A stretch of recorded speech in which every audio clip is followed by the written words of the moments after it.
Hello, QST readers and ARRL members worldwide. I'm Dave Kassler, amateur radio call sign KE0OG, here with the supplemental video to the Ask Dave column in the May 2024 edition of QST. In that, we talked a little bit about compromise antennas, where you could take an antenna and shorten it so that it would fit in your yard.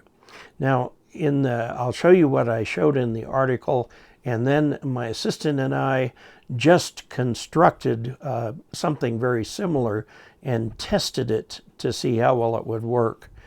So let's go look at some charts. The question that I was asked was by Glenn N0QFT, and it had to do with antennas that weren't symmetric. And my suggestion was that you make the two sides symmetric. Now, what I showed him was this picture where here's your house, and you could zigzag a dipole antenna like this, and it would actually work pretty well. It would have to be tuned slightly to work well. So what we decided to do was something a little bit different.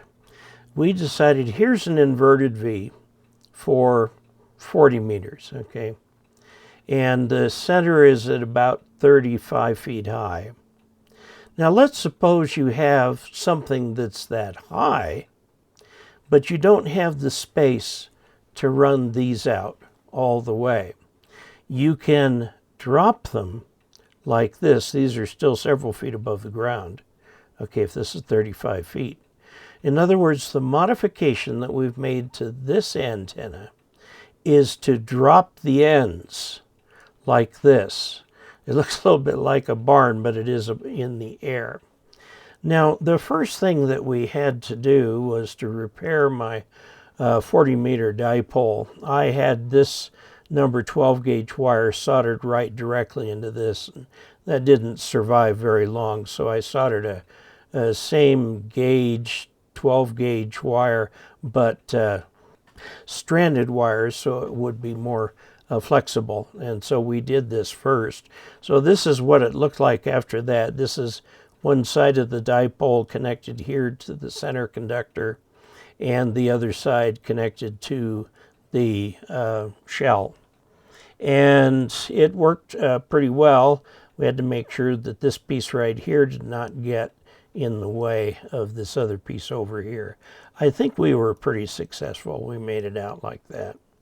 Now, the next thing I did in order to create this type of affair was to simply take some lineman's pliers and halfway down, the apex here is at 35 feet. The length here is 33 feet, okay? And it's held out quite a ways, so it's still above the ground quite a bit, okay? So what we did was we took the center right there and put these hooks in it so that we could tie rope to this and dangle it from there. And here we are. That's me with my Dayton 2024 t-shirt. We're about to hoist this up on the antenna. When we finally get it up, what we've got is the wire here and here. That's the antenna. Miscellaneous ropes. There's the coax right there. These are guy ropes. We had the guy ropes a little bit less than the full height of the antenna. We did some simple tests. The first one was to calculate the SWR 2.0 bandwidth using my little nano VNA. And this is the antenna in the top configuration, okay? So this is in the full configuration. And the bandwidth, yeah, I know it's tuned a little high. The bandwidth here is 430, and that should be kilohertz. At 430 kilohertz from there to there. So if you lengthen this just a little bit, you could pop that down right here and have the whole band for you. which is typical of any full-size antenna, and the inverted V is a full-sized antenna. Next, we went from this pattern to this pattern.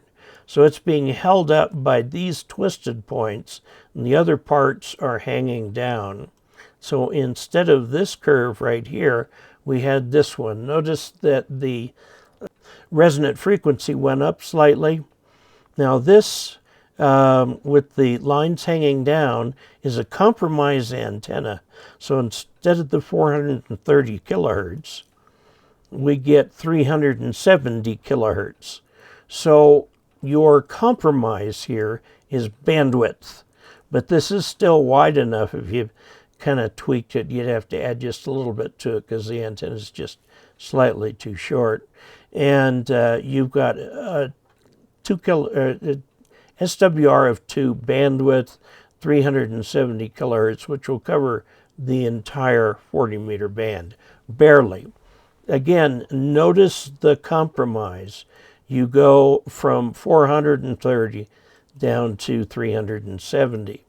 Now, all this tells you is that if what you have in your room in your backyard is not a full-sized 40-meter antenna, you can kind of hook it there and hook it there, and then droop these ends down so it looks like this from the side. The antenna will work well. It will have a narrower bandwidth, but you can still cover all of 40 meters. So there's all kinds of things that you can do to fit antennas. The one that we had in the article showed zigzagging it horizontally. This one right here is sort of zigzagging it vertically. And we still have a good antenna that will cover the whole band. Now, notice that the resonant point changes just a little bit, even though the wire length is the same. This is because we've changed the configuration. Remember, the first rule of antennas is that everything affects everything. And this is still a perfectly usable antenna. So there you have it. What I'm trying to show is that even in situations where you don't think you can stretch out a full dipole or have a full-length inverted V or whatever like that, you can still compromise on the antenna by routing it a little bit differently, in this case, hanging the ends down. Make sure nobody comes in contact with those ends. And then you can have an antenna that will still work. Now, usually when you start playing with the length of an antenna, the compromise is bandwidth rather than performance, although probably there will be differences in performance here. So there you have it. I would encourage you to join the ARRL. They're a wonderful organization. They take care of us hams in the United States. They coordinate with other ham organizations abroad.